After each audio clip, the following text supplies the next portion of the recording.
Hi అందరికి. Every time మేము ట్రిప్కి వెళ్ళినప్పుడు ఎయిర్బిఎన్బిలో కాబట్టి గ్రాసరీస్ తీసుకొని ఓన్గా ఫుడ్ ప్రిపేర్ చేసి తీసుకొని వెళ్తాము. ఆ ఫుడ్ని ఎంజాయ్ చేసా తినాలి అనేసి కొంచెం లేట్ అయిన ఒక మంచి స్పాట్ కోసం మాకు వెతకడం ఒక అలవాటు అయిపోయింది. అలాగా నెదర్లాండ్స్ వెళ్ళినప్పుడు ఒక ఆఫ్టర్నూన్ లంచ్ తినేదానికి ఎత్తుక్కుంటా వెళ్ళిన ప్లేసే ఇప్పుడు నేను మీకు చూపిపోయేది. ఈ ప్లేస్ నాకు భవేష్కి పిచ్చ పిచ్చగా నచ్చింది. ఎందుకని వీడియో ఎండింగ్ లో చెప్తాను. ఇక్కడ చూసారంటే ఒక చిన్న వంక ఉంది. ఆడ ఒకరు ఫిషెస్ అయితే పడుతున్నారు. ఈ వంకలో చిన్న చిన్న బోట్స్ కూడా వెళ్తా ఉంది. ఈ వంక పక్కనే ఒక చిన్న కెఫే ఉంది. ఇలాగా బయట వెళ్ళినప్పుడే ఇలాంటి మంచి మంచి ఎక్స్పీరియన్స్ అంతా వస్తుంది. ఇంకా మేము ప్రిపేర్ చేసిన ఫుడ్ ప్లేట్ లో పెట్టుకొని మేము భవేష్ అంతా తింటా వ్యూని చూస్తూ ఎంజాయ్ చేస్తున్నాము.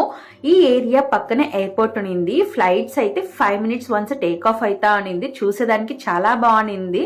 భవేష్ కూడా చూసి ఎంజాయ్ చేస్తా ఉన్నాడు. మీకు కూడా ఈ వీడియో నచ్చింది అనుకుంటున్నాను. ఇలాంటి నెదర్లాండ్ వీడియోస్ కోసం things in Sweden Telugu channel ని సబ్స్క్రైబ్ చేసుకోండి. వీడియో నచ్చితే లైక్ చేయండి, షేర్ చేయండి, కమెంట్ చేయండి. Thanks for watching. బాయ్.